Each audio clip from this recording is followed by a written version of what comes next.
play around. Music. Hi, we're Tired Pony. You're watching MTV.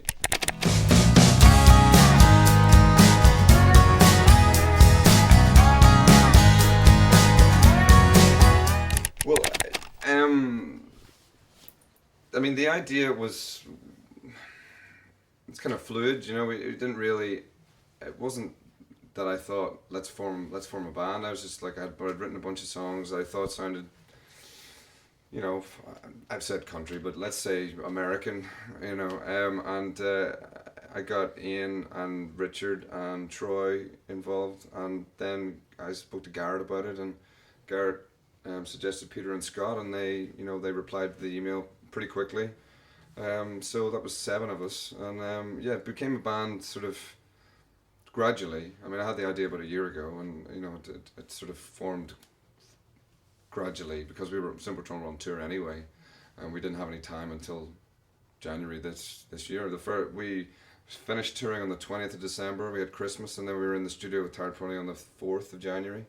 So it was, as soon as the tour finished, it was for Snow Patrol. It was straight into the studio, and so it was. Yeah, it was a slow process that then became a really fast process once the band got together.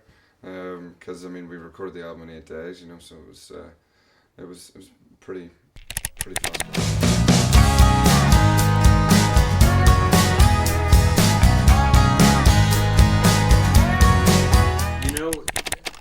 We cleared space for it, but it was in January, and unless you tour Australia, nobody works in January. People don't go to clubs because they just spent all their money at Christmas.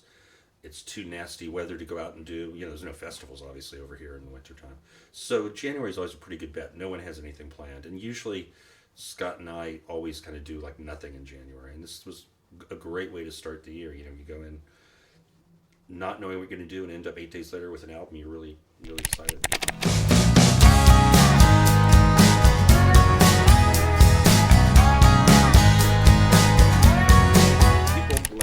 Backstage, and I have a lot of friends that I've never met in the same city and never met anywhere but standing in a field near the Port of Luz,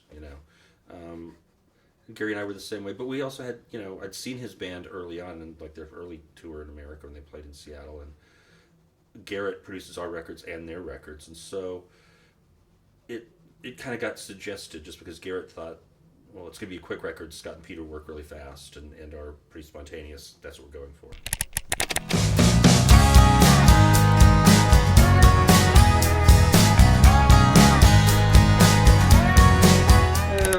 The first time we met was so brief that probably not, and I actually, we were playing the Isle of Wight festival, and R.E.M. were top of the bill, and we were on just before them, and I looked, we just finished playing Run, and the crowd was singing along, and I had a big smile on my face, and I looked to my right, and Michael Stipe was standing on the right hand side of the stage, and I looked to my left, and Peter was standing on that side of the stage, both kind of smiling back at me, and I'm thinking, this is definitely the most bizarre moment of my life anyway. It really doesn't get any more surreal than that. And then afterwards Peter said it was a great show, and then they invited us up on the side of the stage to watch them play. So yeah, that was our first experience, and it was a wonderful memory, something I'll never forget, standing beside the stage watching R.E.M. It was awesome. But yeah, we said a handful of words to each other. It wasn't until the next couple of times that we got to actually speak and have a drink and talk about music and life.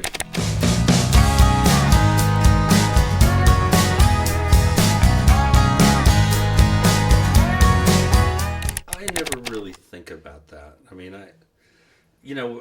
once you get into the studio, it's a pretty level playing field, and you're really only as good as what you can bring into the process, whether it's, the songs or the playing. So it felt pretty equal among all of us in the room. I was knowledgeable that me and Scott are the oldest in the room by far, but, everyone had a lot of experience as a musician, and everyone brought their own personality to the songs. So, having more experience than maybe the other guys, my only feeling was, well, my job is to keep it kind of fresh and exciting and keep everyone's spirits up. But it wasn't at all in a negative situation, but sometimes when things are not as easy during the day as they could be, I always felt like it was my job to keep everyone thinking, yeah, this is great. It's not like we're stuck for this 10 minutes. We're just rethinking it, you know, kind of be a cheerleader for the process.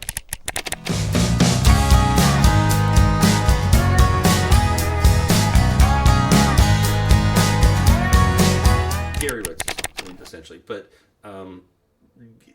there was a lot of us helping with, you know, just the sound and the structure. I don't really consider that to be songwriting on my part. I mean, he brought the songs in, but they sound like the way they are because of all of us being in the room together and experiencing the, you know, him being brave enough to show us a brand new song and then us pushing it in some direction. But you know, he's the one who comes up with the initial ideas and chord structures and lyrics. Yeah, but as Peter says, it became collaborative right from the start. You know, there was. I mean, I didn't bring like finished songs to you know. It wasn't like I had a definitive idea of how each song should go by any means. You know, quite the opposite. I was a few chords and a melody line, and you know, that was it. You know, so they were very very rough sketches before everyone got involved. So it was a collective effort. It wasn't. It wouldn't have sounded the same if I had tried to make that record anywhere near the same if I had tried to make that record on my own or as a solo record or something like that. It's hard to point to